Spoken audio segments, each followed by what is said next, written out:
Daily. Taste the Daily. అల్పపీడన ప్రభావంతో తెలంగాణలో అత్యంత భారీ వర్షాలు పడుతున్నాయి.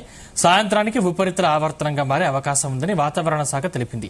దీంతో తెలంగాణలో మరో 2 రోజులు భారీ నుంచి అతి భారీ వర్షాలు పడే అవకాశం ఉందని వాతావరణ శాఖ సూచించింది. నేడు మెదక్, సంగారెడ్డి, ఆదిలాబాద్ జిల్లాలు భారీ వర్ష సూచన చేశారు. ఈ జిల్లాలకు ఆరెంజ్ అలర్ట్ జారీ చేసింది వాతావరణ శాఖ. మిగిలిన అన్ని జిల్లాల్లోనూ ఉరుములు, మెరుపులతో కూడిన వర్షాలు అక్కడక్కడ కురుస్తాయని పేర్కొంది.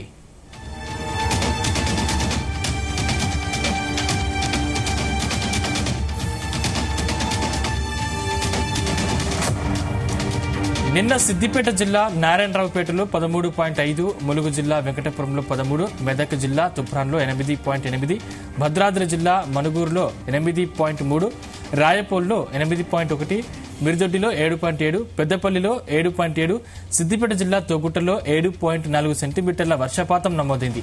అత్యంత భారీ వర్షాలు పడుతున్నాయని ప్రజలు జాగ్రత్తగా ఉండాలని సూచించారు అధికారులు.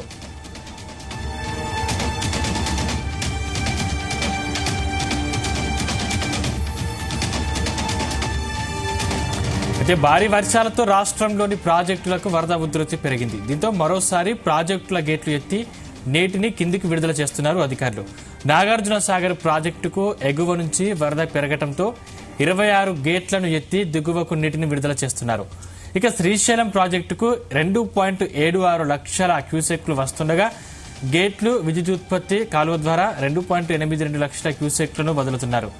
దిగువన ఉన్న జూరాల ప్రాజెక్టుకు 1.57 లక్షల క్యూసెక్ల వరద వస్తుండగా 1.63 లక్షల క్యూసెక్లను కిందకు విడుదల చేస్తున్నారు. ఇదే అంశానికి సంబంధించిన మరింత పూర్తి సమాచారం మా ప్రతినిధి నాగేష్ అందిస్తారు. నాగేష్, అల్పపీడనం ప్రభావంతో రాష్ట్ర వ్యాప్తంగా మరో 24 గంటల్లో భారీ వర్షాలు కురవచ్చని వాతావరణ శాఖ అలర్ట్ ఇచ్చిన నేపథ్యంలో అధికారులు అప్రమత్తమయ్యారు. ముఖ్యంగా మధ్యాహ్నం నుంచి సాయంత్రం సమయంలో భారీ వర్షాలు కురవచ్చని చెప్పి వాతావరణ శాఖ అయితే సూచించింది. ఇటు హైదరాబాద్ తో పాటు మెదక్, సిద్దిపేటతో పాటు పరిసర జిల్లాలు ఏవైతే ఉన్నాయో ఆ జిల్లాలో కూడా వర్షాలు భారీగా పడవచ్చని వాతావరణ శాఖ అలర్ట్స్ ఇవ్వడం కూడా కొంత అప్రమత్తంగా అయ్యారు అధికారులు. అటు ఆదిలాబాద్, వరంగల్, నిజామాబాద్ జిల్లాలకు కూడా అలర్ట్స్ ఇచ్చారు. అయితే ఎగువన కురుస్తున్న భారీ వర్షాలతో కొంత ప్రాజెక్టులకు కూడా వరద నీరు ఎక్కువగా వచ్చి చేస్తుంది. ఇటు కర్ణాటక కావచ్చు, కామారెడ్డి జిల్లాలో అటు ఎక్కువగా వర్షాలు కురవడంతో ఇటు సింగూరు ప్రాజెక్టు కూడా భారీగా వరద నీరు వచ్చి చేరుతుంది. ఇప్పటికే మొన్నటి వరకు సింగూరు ప్రాజెక్టుకు సంబంధించిన గేట్లన్నీ మూసివేసినప్పటికీ మళ్ళీ వరద ఉధృతి పెరగడంతో ఇప్పుడు 3 గేట్లు ఎత్తి దిగువకు నీరు వదులుతున్నారు.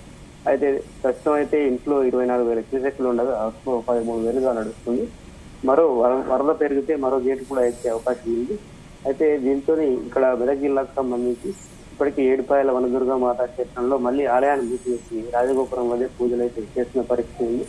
అటు సిద్దిపేట జిల్లాలో కూడా వర్షాలు నిన్న భారీగా కురిశాయి.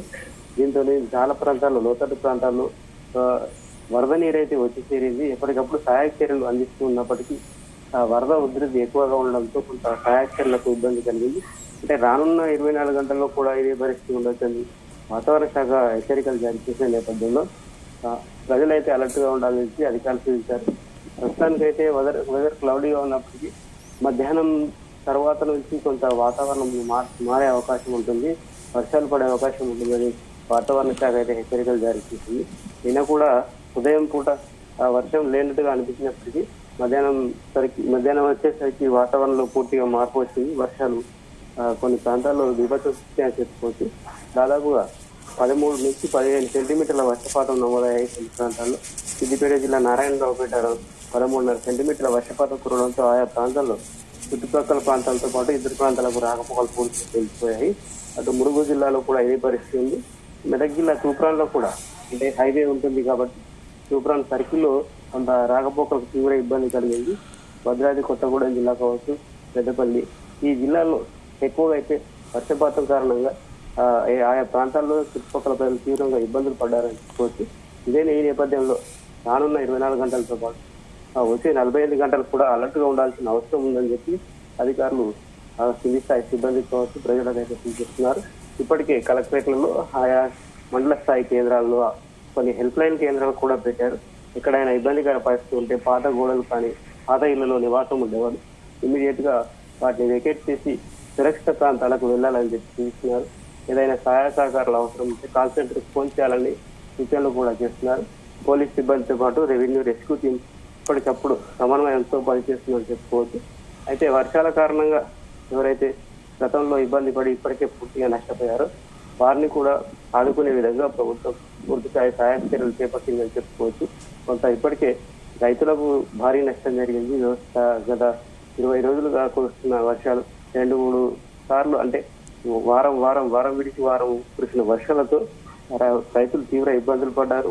వరి పొలాలు చాలా నష్టపోయాయని చెప్పుకోవచ్చు. పూర్తిగా దాదాపుగా పొలాలు మునిగిపోయి వేలల్లో నష్టపోయిన రైతులు అయితే ఉన్నారు. వారైతే ఇప్పటికే ప్రభుత్వం దృష్టికి తమ సమస్యను తెలియజేస్తున్నారు. తమకు పూర్తిగా ఆదుకోవాలని చెప్పారు. ప్రభుత్వం కూడా వ్యవసాయ శాఖ ద్వారా అంచనాలు వేసి ఎకరానికి 10,000 రూపాయలు నష్టం ఇచ్చే విధంగా ప్రతిపాదన సిద్ధం చేస్తుంది.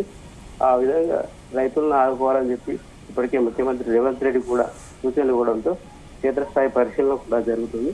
అయితే వర్షాలు పూర్తి స్థాయిలో తగ్గిన తర్వాతే ఒక అంచనాకు వచ్చే అవకాశం ఉంటుంది. ఎందుకంటే గత 20 రోజులుగా ఇదే వ్యవహారం నడుస్తున్న నేపథ్యంలో వర్షాకాలంలో పూర్తిగా ఎంతమంది రైతులు నష్టపోయారు, ఎవరెవరికి ఎంత మేర నష్టపరిహారం చెల్లించాల్సి ఉంటుందనేది స్పష్టత రాదు. ఈ నేపథ్యంలో వ్యవసాయ శాఖ అధికారులు కూడా కొంత బేరీజ్ వేసుకుంటున్నారు. నష్ట నివారణ చర్యలు ఏ విధంగా చేపట్టాలని. మరోవైపు ఈ వర్షాల కారణంగా ప్రాజెక్టులో కొన్ని ప్రాజెక్టులు అంటే ఏదైతే ప్రాజెక్టు గేట్లకు సంబంధించి చర్యలు ఏవైతే చేపట్టాల్సి ఉంటుందో వాటిని చేపట్టకపోవడం, మరమ్మత్తు కార్యక్రమాలు చేపట్టకపోవడంతో కొంత ఇబ్బందికర పరిస్థితి ఉంది. ఉదాహరణకు తిరువురు ప్రాజెక్టు తీసుకుంటే ఆ ప్రాజెక్టు సంబంధించి కొన్ని గేట్ల దగ్గర నిర్మాణ పనుల్లో ఏవైతే మరమ్మతులు చేయించాల్సి ఉందో అవి కొంత నిర్లక్ష్యం వహించడంతో ఇలాంటి పరిస్థితి ఉందని చెప్పుకోవచ్చు. Right, thank you Nagesh.